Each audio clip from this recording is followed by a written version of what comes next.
નમસ્કાર મિત્રો, આજના વિડીયોમાં આજના સમાચારોમાં 1 જુલાઈથી ગેસ સિલિન્ડરના નવા નિયમો, રેશન કાર્ડ ધારકો આટલું ખાસ જાણો. 1 જુલાઈથી 10 મોટા ફેરફાર, જેના અંતર્ગત મનરેગા યોજનામાં સુધારો, પ્રધાનમંત્રી કેબિનેટ ફેરબદલ, એલપીજીના નવા નિયમો એટલે કે એલપીજીના ભાવને લઈને આધાર કાર્ડ ઓથોરિટી એટલે કે યુઆઈડીઆઈ દ્વારા જે આધાર કાર્ડની અંદર ફેરફાર કરવામાં આવ્યો છે તેના વિશે, રેલવેના નિયમો, બેન્કિંગ નિયમો વગેરે વિશે જે છે જે 1 જુલાઈથી મોટા ફેરફાર જે ખાસ કરીને આમ જનતાના ખિસ્સા પર અસર કરશે તેના વિશે જોવાના છીએ. હવે વોટ્સએપ પર મળશે આયુષ્યમાન કાર્ડની તમામ સુવિધાઓ, પેટ્રોલ ડીઝલ 1 જુલાઈથી આ ફેરફાર વગેરે વિશેના સમાચારો વગેરે વિશેની માહિતી આપણે આજના વિડીયોમાં જોવાના છીએ. તો વિડીયો છેલ્લે સુધી જોવો અને જો તમે અમારી આ ચેનલ પર નવા હોય તો ચેનલને જરૂરથી સબસ્ક્રાઇબ કરી નાખજો. તો મિત્રો, આજના સમાચારોમાં સૌપ્રથમ વાત કરીએ 1 જુલાઈથી ગેસ સિલિન્ડરના નવા નિયમો. 1 જુલાઈથી એલપીજી ગેસ સિલિન્ડર સંબંધિત ઘણા નિયમો બદલાઈ રહ્યા છે. આના પરિણામે કેટલાક હાલના ગ્રાહકોના ડિસ્કનેક્શન જે છે કનેક્શન જે છે એ ડિસ્કનેક્ટ થઈ શકે છે. એટલે કે એલપીજી કનેક્શન છે એ ડિસ્કનેક્ટ એટલે કે રદ થઈ શકે છે. આ એવા ગ્રાહકો છે કે જેમની પાસે જે પીએનજી અને એલપીજી બંને કનેક્શન છે. તો એના માટે ખાસ કરીને સરકારે એડવાઇઝરી બહાર પાડી હતી કે જે લોકો પાસે પીએનજી અને એલપીજી કનેક્શન હોય તો એ લોકોએ જૂન મહિનાના અંત સુધીમાં જે છે કનેક્શન જે એક કનેક્શન જે છે લેવું પડશે. એટલે કે પીએનજી હોય તો એલપીજી કનેક્શનને રદ કરી દેવું પડશે. એટલે કે હવે આ મહિનાથી આપોઆપ એ લોકોનું જે છે કનેક્શન રદ થઈ જશે. 1 જુલાઈથી એલપીજી ગેસ સિલિન્ડર મેળવવામાં મુશ્કેલીઓનો સામનો કરવો પડી શકે છે એવા ગ્રાહકોને કે જેનું કેવાયસી બાકી હોય એટલે કે પૂર્ણ થયું નથી. કારણ કે એની પણ છેલ્લી ડેટ જે છે 30 જૂન સરકાર દ્વારા જાહેર કરવામાં આવી હતી. ગયા મહિને જે કેન્દ્ર સરકારે એલપીજી પુરવઠા અને જે છે વિતરણ નિયમમાં સુધારાનો આદેશ 2026ના અમલીકરણને ફરજિયાત બનાવ્યું હતું. આ નિયમ મુજબ પીએનજી કનેક્શન ધરાવતા કોઈ પણ વ્યક્તિ ઇન્ડિયન એચપી કે ભારત ગેસ માટે 30 દિવસની અંદર જે છે કનેક્શન કાપી નાખવામાં આવશે. એવી જે છે એડવાઇઝરી જાહેર કરવામાં આવી હતી. જો કોઈ પણ ગ્રાહક સ્વેચ્છાએ તેમનું એલપીજી કનેક્શન રદ કરશે તો તેમને કૂપન આપવામાં આવશે અને ભવિષ્યમાં જરૂર પડીએ તેમને એલપીજી કનેક્શન મેળવવા માટે સક્ષમ બનાવવામાં આવશે. માર્ચમાં સરકારે જાહેરાત કરી હતી કે પીએનજી સંબંધિત માળખાગત સુવિધાઓ ધરાવતા વિસ્તારમાં રહેતા તમામ એલપીજી ગ્રાહકોને 3 મહિનાની અંદર પીએનજી કનેક્શન મેળવવું પડશે. આમ કરવામાં નિષ્ફળ જવાથી એલપીજી કનેક્શન ડિસ્કનેક્ટ થઈ જશે. આથી જો તમારા વિસ્તારમાં પીએનજી કનેક્શન હોય તો શક્ય તેટલી વહેલી તકે આ સુવિધાનો લાભ લેવો. માર્ચમાં નિર્ધારિત 3 મહિનાની સમયમર્યાદા જૂન 2026માં સમાપ્ત થઈ શકે છે. સરકારે બધા જ એલપીજી કનેક્શન ધારકો માટે કેવાયસી ફરજિયાત બનાવ્યું છે. બધા જ એલપીજી કનેક્શન ધારકોએ 30 જૂન 2024 પહેલાં તેમની કેવાયસી પ્રક્રિયા પણ સંપૂર્ણ કરાવવી પડશે. એટલે કે કરાવવાની હતી તે સમય જશે અત્યારે ચાલી ગયો છે. આમ કરવામાં નિષ્ફળ થવાથી તેમનું કનેક્શન ડિસ્કનેક્ટ થઈ શકે છે, જેના કારણે બુકિંગ દરમિયાન મુશ્કેલીઓનો સામનો કરવો પડી શકે છે.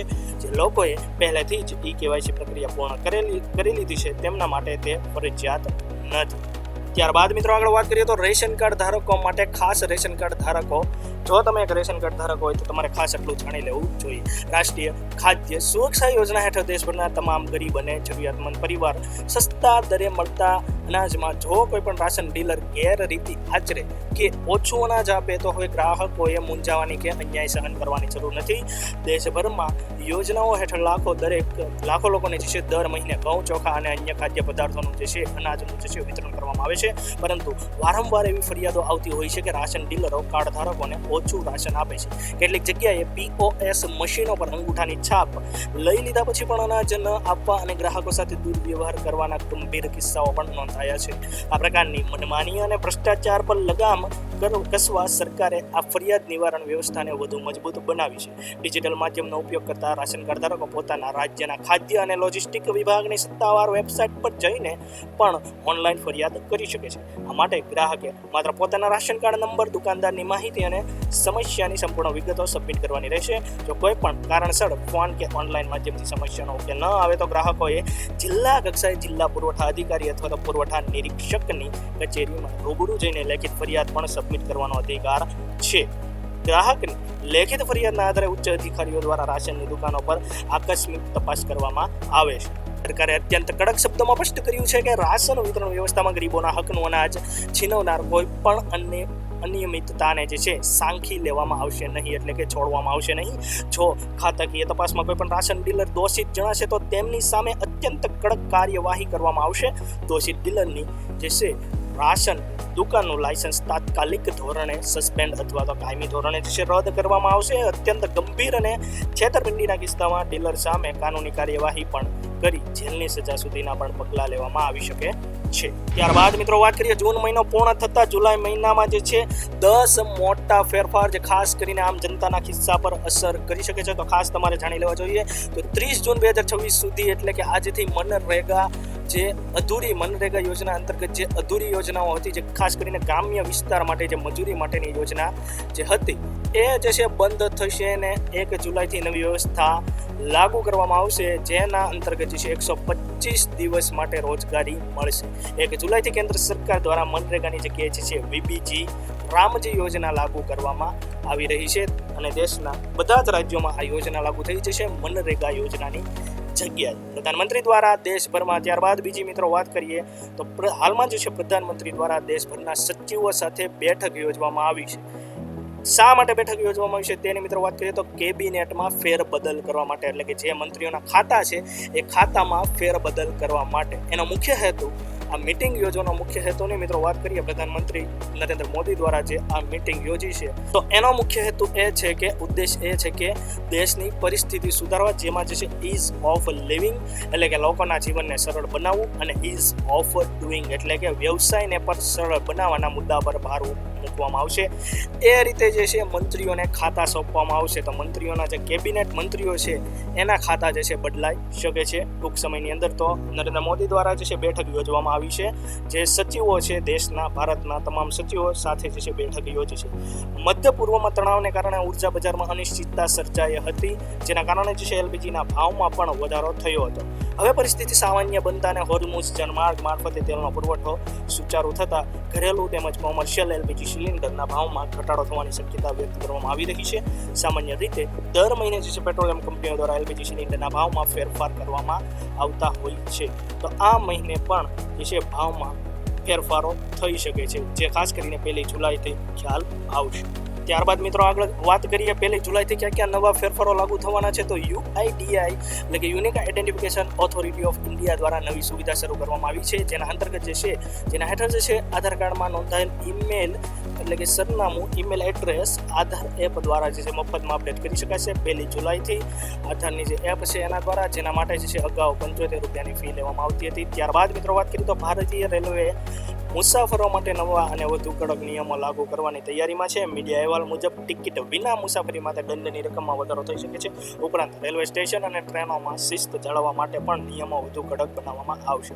1 જુલાઈથી સામાન્ય જે તેમજ તત્કાલ પાસપોર્ટ સેવા માટે ફીમાં જે છે વધારો કરવામાં આવ્યો છે, જેના કારણે હવે નવા પાસપોર્ટ માટે અરજી કરનારાઓ લોકોને અગાઉ જે છે કરતાં વધુ ફી ચૂકવવી પડે છે. આનાથી તમારી વિદેશ યાત્રા મોંઘી થશે.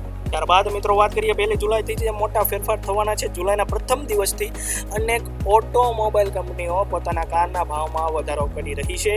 કિયા મોટર્સે લગભગ 2% સુધી ભાવ વધારાની જાહેરાત કરી છે, જ્યારે ટાટા મોટર્સ તેના પેટ્રોલ ડીઝલ તેમજ ઇલેક્ટ્રિક વાહનોના ભાવમાં 1.5% એટલે કે 1.5% સુધીનો વધારો કરી શકે છે. ત્યારબાદ મિત્રો આગળ વાત કરીએ તો TR1 અને ITR જે છે ITR1 અને ITR2 ફોર્મ ભરતા કરદાતાઓ માટે નાણાકીય વર્ષ 2025-26નું આવકવેરા રિટર્ન એટલે કે ITR ફાઇલ કરવાની છેલ્લી તારીખ 31 જુલાઈ એટલે કે હવે જે આવનારો મહિનો છે એ મહિનો છેલ્લો વધ્યો છે.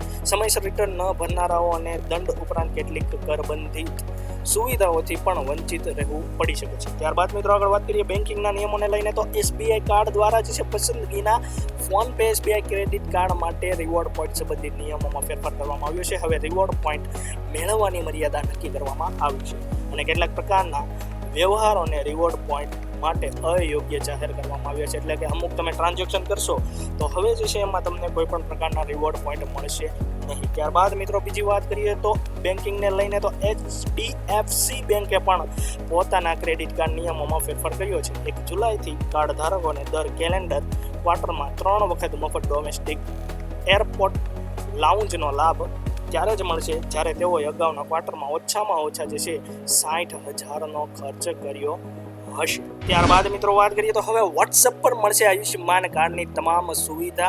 તો એના માટે જે છે તે અહીંયા તમે જોઈ શકો છો આયુષ્યમાન સારથી નામનું જે ચેટબોટ છે એ જે છે લોન્ચ કરી દેવામાં આવ્યું છે. તો સમગ્ર વાત કરીએ મિત્રો તો કેન્દ્ર સરકાર દ્વારા દેશના કરોડો નાગરિકો માટે મોટી રાહત ડિજિટલ હેલ્થ સેવામાં એક મોટું કદમ ઉઠાવવામાં આવ્યું છે. કેન્દ્રીય વ્યવસ્થા એટલે કે કેન્દ્રીય સ્વાસ્થ્ય મંત્રી JP નડ્ડાએ સોમવારે આયુષ્યમાન સારથી નામે PMJAY નો સત્તાવાર વોટ્સઅપ ચેટબોટ લોન્ચ કર્યો છે.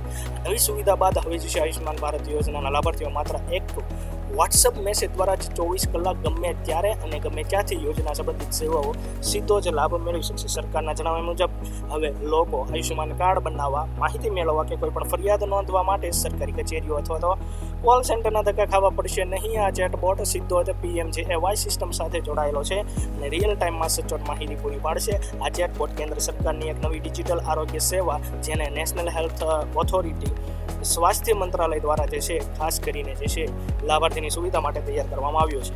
સરકારનો મુખ્ય હેતુ એ છે કે લોકોને હોસ્પિટલોના જે ડેસ્ક હોય છે, હેલ્પ ડેસ્ક પર જે લાંબી લાઈનો હોય છે એમાં ઊભા રહેવું પડે નહીં અને મોબાઈલની સ્ક્રીન પર જ બધી સુવિધા મળી જાય. ખાસ કરીને ગ્રામીણ અને અંતરિયાળ વિસ્તારમાં રહેતા લોકોને આનાથી ઘણો મોટો ફાયદો થશે અને સરકારી તંત્ર પરની નિર્ભરતા ઘટશે. તો આ જે છે સારથી, આયુષ્યમાન સારથી જે ચેટબોટ છે એના અંતર્ગત વોટ્સએપમાં આયુષ્યમાન કાર્ડને લગતી બધી જ સેવાઓ, એમાં તમારા ખાતામાં કેટલું બેલેન્સ છે, એટલે કે આયુષ્યમાન કાર્ડમાં હવે તમારું બેલેન્સ કેટલું રહ્યું છે, નજીકની તમારી હોસ્પિટલ કઈ છે જેમાં આયુષ્યમાન કાર્ડ તમારું વાપરી શકાય, તો બધી જ માહિતી એ ચેટબોટ દ્વારા તમને મળી જશે. આયુષ્યમાન કાર્ડને લગતી બધી જ સેવાઓ સરળતાથી હવે તમે વોટ્સઅપના માધ્યમથી મેળવી શકશો.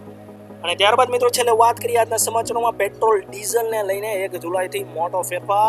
તો કેન્દ્ર સરકારે પેટ્રોલ ડીઝલના વેચાણને લઈને મહત્વપૂર્ણ નિર્ણય લીધો છે. 1 જુલાઈથી પેટ્રોલ પંપ પર પ્રતિ વ્યક્તિ અને પ્રતિ વાહન દીઠ ઈંધણ ખરીદી પર લાગુ કરાયેલ જે 200 લીટરની દૈનિક મર્યાદા હતી એને સંપૂર્ણપણે હટાવી દેવામાં આવી છે.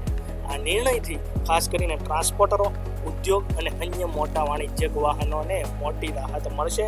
સરકારે 12 જૂનના રોજ એક આદેશ જાહેર કરીને છૂટક પેટ્રોલ પંપ પરથી પેટ્રોલ અને ડીઝલની ખરીદી પર દૈનિક 200 લીટરની મર્યાદા નક્કી કરી હતી. આ નિયમ હેઠળ કોઈપણ વ્યક્તિ અથવા તો વાહન એક દિવસમાં 200 લીટરથી વધુ ઈંધણ ખરીદી કરી શકતું ન હતું. પરિણામે મોટા વાહનોના સંચાલકો અને વ્યાવસાયિક ગ્રાહકોને જરૂરી પ્રમાણમાં ઈંધણ મેળવવામાં મુશ્કેલીનો સામનો કરવો પડતો હતો. બજારમાં ઈંધણની ઉપલબ્ધતા સામાન્ય બનતા સરકારે આ પ્રતિબંધ દૂર કરવાનો નિર્ણય કર્યો છે. 1 જુલાઈથી પેટ્રોલ અને ડીઝલની ખરીદી પરની 200 લીટરની મર્યાદા હટાવી દેવામાં આવશે. ત્યારબાદ ગ્રાહકો તેમની જરૂરિયાત મુજબ કોઈ પણ મર્યાદા વિના છૂટક પેટ્રોલ પંપ પરથી ઈંધણ ખરીદી શકશે. સરકારના આ નિર્ણયથી સૌથી વધુ ફાયદો ટ્રાન્સપોર્ટ કંપનીઓ, લોજિસ્ટિક ક્ષેત્ર અને મોટા વાહનના માલિકોને થશે, પરંતુ આમ જનતાને કોઈ પણ રાહત નહીં. પેટ્રોલ અને ડીઝલના ભાવ યથાવત ભાવમાં ઘટાડો થયો નથી, પરંતુ જે ક્રૂડ ઓઇલ છે એના ભાવમાં ઘટાડો થઈ રહ્યો છે. તો સરકાર હજુ સુધી પેટ્રોલ અને ડીઝલના ભાવમાં ઘટાડો કર્યો નથી.